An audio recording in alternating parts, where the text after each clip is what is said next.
সত্যিই বিচিত্র দেশ এই ভারতবর্ষ। দেশের মধ্যে এমনও একটা মন্দির রয়েছে যেখানে নাকি দেখা মেলে ডাইনিদের। এই মন্দিরের কথা কি আপনি জানেন?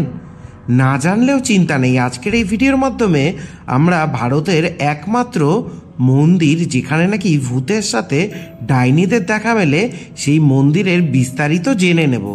তার আগে একটি অনুরোধ, চ্যানেলে যারা প্রথমবারের মতন এসেছেন তারা অবশ্যই চ্যানেলটি সাবস্ক্রাইব করে পাশে থাকা বেল আইকনটি প্রেস করে দেবেন।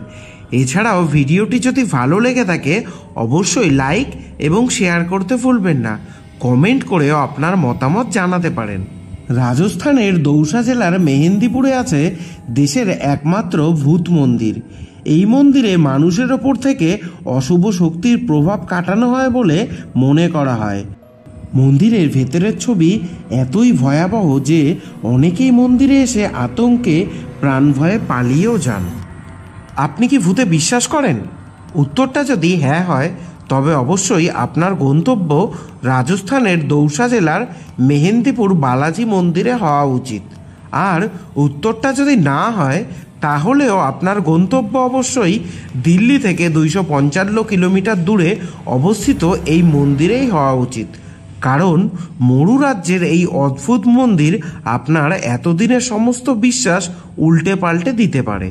আমাদের দেশের ওই এক প্রান্তে রয়েছে এমন এক মন্দির যেখানে আজও ডাকিনী বিদ্যার চর্চা চলে। তবে মেহেন্দিপুরের বালাজি মন্দিরের ভেতরে ঢোকা অত সহজ নয়। রীতিমতো নার্ভের জোর না থাকলে এই মন্দিরে যাওয়ার চেষ্টা না করাই ভালো। মানসিকভাবে দুর্বল হলেও এই মন্দির থেকে হয়তো আর কোনোদিনও বেরিয়ে আসতে পারবেন না। প্রতিদিন হাজার হাজার ভক্ত এই মন্দিরের ভেতরে ঢোকার জন্য ভিড় করেন। তবে গোটা মন্দির পরিক্রমার আগেই প্রাণ ভয়ে সেখান থেকে বেরিয়ে আসেন অধিকাংশই। কি আছে সেখানে? এই মন্দিরে 3টি বিগ্রহের পূজা হয়: বালাজি বা বজরংবলী, প্রেতরাজ এবং কালভৈরব। অনেকেই বিশ্বাস করেন যে কারোর ওপর অশুভ শক্তি ভর করলে এই মন্দিরে তা দূর করা সম্ভব। প্রচণ্ড গরমেও মরু রাজ্যের এই গ্রামে ঢুকলেই ঠান্ডা কনকনে হাওয়া আপনাকে কাঁপিয়ে দিয়ে যাবে। স্বাভাবিক জীবন যেন এই গ্রামের বাইরে থমকে গিয়েছে। আর একবার এই মন্দির চত্বরে প্রবেশ করলে আপনি আধুনিক জীবনের অস্তিত্বই ভুলে যাবেন। রাত 3টে থেকে এই মন্দিরে ঢোকার জন্য লাইন শুরু হয়ে যায়। আর এই ভিড় এমন ভয়ানক যে কোনো সময় আপনি পদপিষ্ট হয়ে মৃত্যুর আশঙ্কাও করতে থাকবেন। সকালবেলায় মন্দিরের দরজা খোলার সঙ্গে সঙ্গে শুরু হয়ে যায় ভেতরে ঢোকার জন্য হুড়োহুড়ি। যদি এই প্রচণ্ড ভিড়ের ধাক্কা সহ্য করে আপনি থাকতে পারেন তাহলে বেশ কয়েক ঘন্টার অপেক্ষার পর মন্দিরের ভেতরে ঢুকতে পারবেন। মন্দিরে পুজোর উপকরণ হিসেবে কোনো ফুল নয়, কালো রঙের এক ধরনের ফল দেওয়া হয় যা কখনোই খাওয়ার যোগ্য নয়। মন্দিরের ভেতরে সবসময় জ্বলতে থাকা আগুনে এই ফলের আহুতি দিতে হয়। মন্দিরের ভেতরে 4টি বড় হলঘর রয়েছে। অন্য যে কোনো মন্দিরের মতন ভেতরে চলে মন্ত্রোচ্চারণ। ঘণ্টার ধ্বনি আপনার কাছে ভেসে আসবে না। আপনাকে স্বাগত জানাবে কান ফাটানো তীক্ষ্ণ চিৎকার আর কান্না। ভূতে বিশ্বাস না করলেও এই মন্দিরে ঢোকার সঙ্গে সঙ্গেই আপনার গা ছমছম করবেই। মন্দিরের ভেতরের প্রথম ঘরে কালভৈরবের মূর্তি রয়েছে। সেখানে জ্বলতে থাকা আগুনে ছুঁড়ে দিতে হবে কালো বল। এরপরের ঘরে হনুমানজি, তার আশীর্বাদ নিয়ে এগিয়ে যান 3য় ঘরের দিকে। এখান থেকেই দমচাপা ভয় আপনাকে ঘিরে ধরবেই।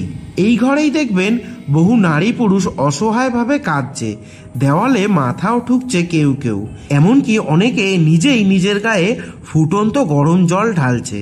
এই ঘরের ভয়াবহ ছবি পরেও বহুদিন পর্যন্ত আপনাকে তাড়া করে বেড়াবে। এর পরের ঘরে আরও কিছু ভয়াবহতা অপেক্ষা করছে আপনার জন্য। যারা মানসিকভাবে দুর্বল এখান থেকে ছোট একটি দরজা দিয়ে বাইরে বেরিয়ে যেতে পারেন। এই পর্যন্ত এসে বেশিরভাগই ভয়ের চোটে পালিয়ে যান। শেষ ঘরটিকে নরকের দ্বার বলা যেতে পারে। দেখবেন বহু নারী, পুরুষ, শিশু পাথরে ঘরের পিলারে মোটা চেন দিয়ে বাঁধা। এদেরকে নৃশংসভাবে মারা হচ্ছে। মনে হয় যেন এরা দীর্ঘদিন কিছু খায়নি, কিন্তু ভুলেও সে কথা কাউকে জিজ্ঞাসা করবেন না। আপনার জন্য ভয়ানক কোনো বিপদ অপেক্ষা করেও থাকতে পারে। বলা হয় এদের ওপর থেকে অশুভ শক্তির প্রভাব কাটানোর চেষ্টা চলছে। মন্দির থেকে বেরিয়ে ভুলেও আর পেছনে ফিরে তাকাবেন না, কারণ মনে করা হয় এই মন্দিরে ঢুকলেই অশুভ শক্তি আপনার পিছু নেবে। পেছন ফিরে তাকালেই তারা আপনাকে কবজা করে ফেলবে। এমনকি এই গ্রামের কোনো কিছু খাবেন না, জলও নয়। সঙ্গে প্রার্থনা করবেন যেন জীবনে এই মন্দিরে আপনাকে ফিরে আসতে না হয়। কি ভাবছেন, যাবেন নাকি এমন আজব মন্দিরে?